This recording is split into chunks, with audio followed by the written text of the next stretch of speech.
Hello everyone, this is RiffTrax. Today we've got Daniel Radcliffe in here for an interview. So let's just get started here. Elephant in the room. Let's just get it all out in the open. You got naked in that play and made love to a horse on stage. It was really, really weird, and it's the elephant in the room right now. So let's just get that out of the way and put it right out there to make things less awkward. Please respond to that. Okay, well, I didn't make love with that horse or anything. I did get naked on the stage with it, but that was all. Okay then, but so yeah, you did get naked on stage with a horse, and it was really, really weird. Everyone says so, but let's move on here. So you had this other movie you made called Swiss Army Man, and in that movie you shared a gay makeout scene with Paul Dano. Right. So why'd you do that? Was that in the script, or did you see the script and did you realize there wasn't any gay stuff and you decided to add that in for yourself? Are you allowed to add in gay scenes if you want, if there aren't already some in the script? No. Generally, you can't just add in whatever you want. So the Paul Dano scene was in the script, so that's why we did it. So you aren't allowed to add your own gay scenes if there aren't already in the script. It's just a hypothetical question. No, generally no. That's interesting. Not really, but I wrote down here on my sheet to respond with "that's interesting" to however you answered.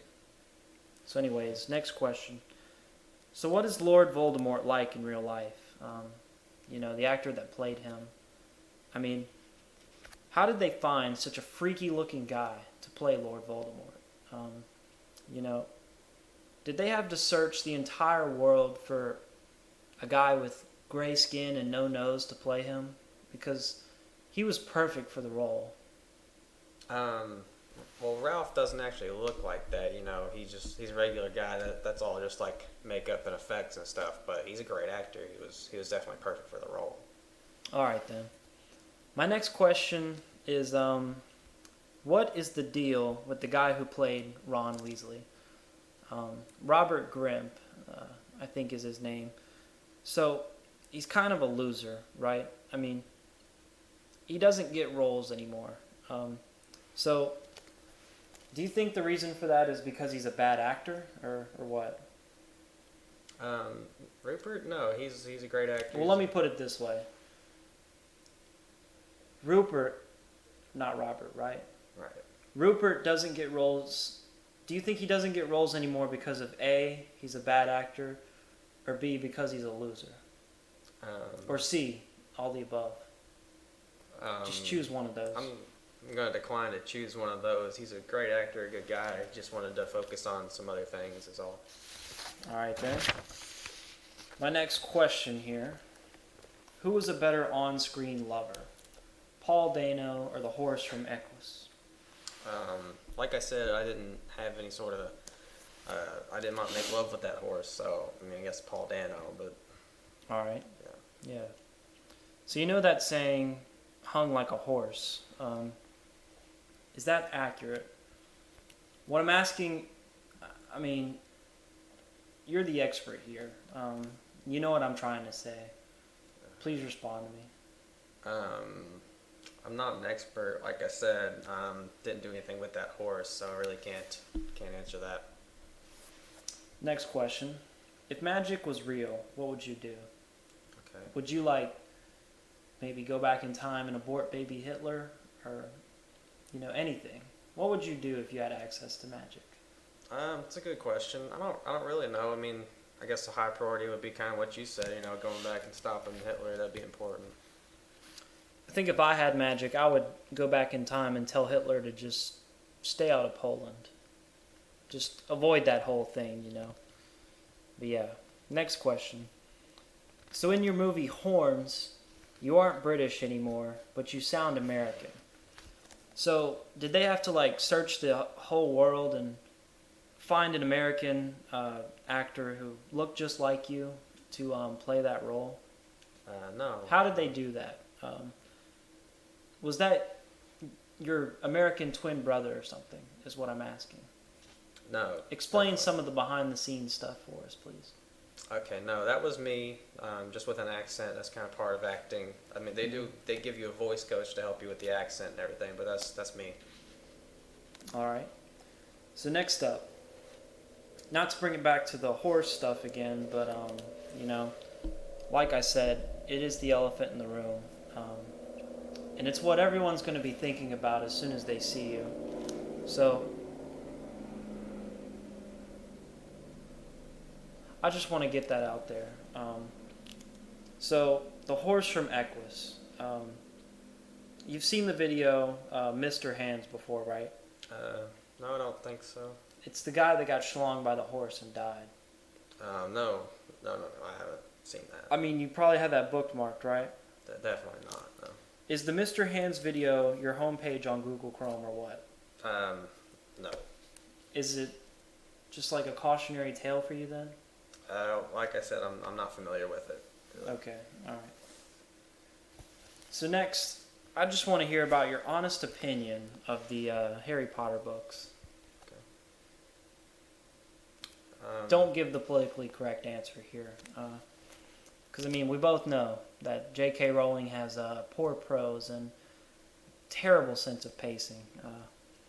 So why do you think, personally, those books were so badly written? Personally, I don't think they're that badly written. I mean, I think they're just meant to be accessible to, teens and young adults, so I don't think they were badly written. Well, my next question is about J.K. Rowling as well. I mean, why is she always on Twitter complaining about Donald Trump? Because she's not even American, right? Have you ever thought about personally pulling her aside and just asking her to cool it? I mean, he's our president. He's my president, definitely. And I think it'd do her very well to show him a little bit of respect. Don't you agree? Well, no. I mean, I don't have like a personal basis with JK that much, but no, I think she's her free person who can give her own opinions on things. All right. Last few questions here, and then we can wrap this whole thing up. So let's see here. I'm just gonna go over my list here. Hermione Granger, Invisibility, Cloak in the girls' locker room. Bestiality is legal in Canada. Okay, here's a good one.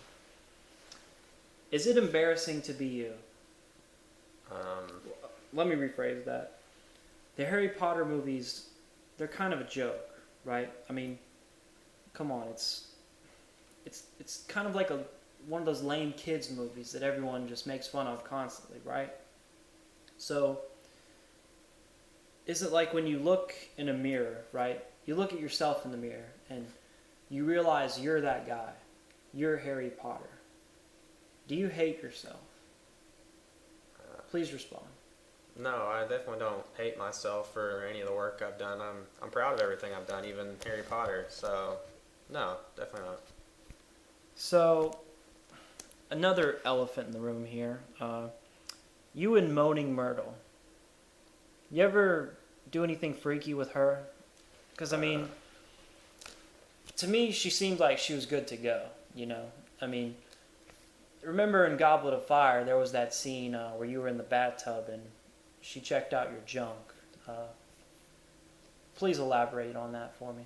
No, I mean, never did anything with her. Nothing like that ever happened, no.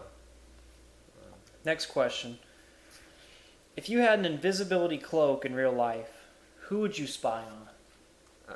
And I mean, like in a perverted way. Which celebrity's junk would you check out without their consent? You can throw any name out there, like Ricky Martin, anybody. Never mind. Just give me your answer. Well, I mean, I can't condone, spying on people without their consent, that kind of thing. I mean, I'd be kind of curious to see, Jason Momoa or somebody, but... All right, then. Okay, everyone, that about wraps it up for this interview. You really didn't say anything interesting. Sorry to all my audience members out there. So, if you got anything you want to plug, now's the time. Okay, well, great, thanks. Actually, yeah. BG Kumbi here, just back in the bathroom here. Just got finished taking a dump.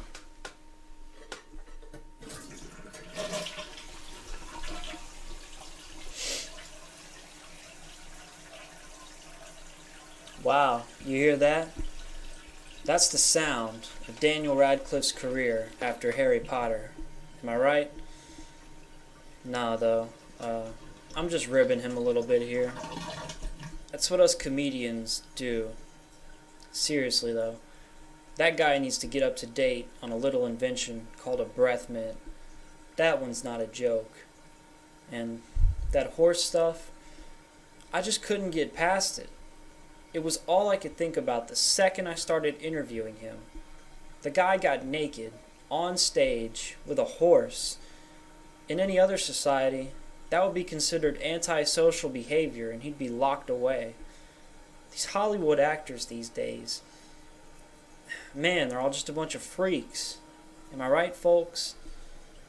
After the interview was over, he just asked if the camera was off and immediately pulled out a lunch sack full of funny-looking white powder, and he put his whole face in it and inhaled like he was having an asthma attack.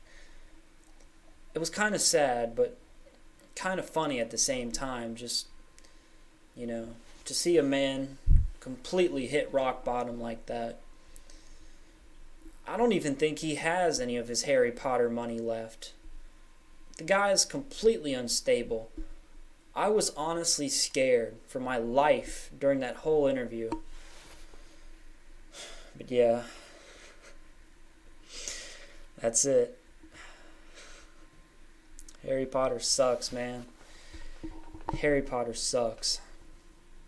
Those movies were so bad. Anyway, that's about it. You know where to find me? Deuces. And I'm out.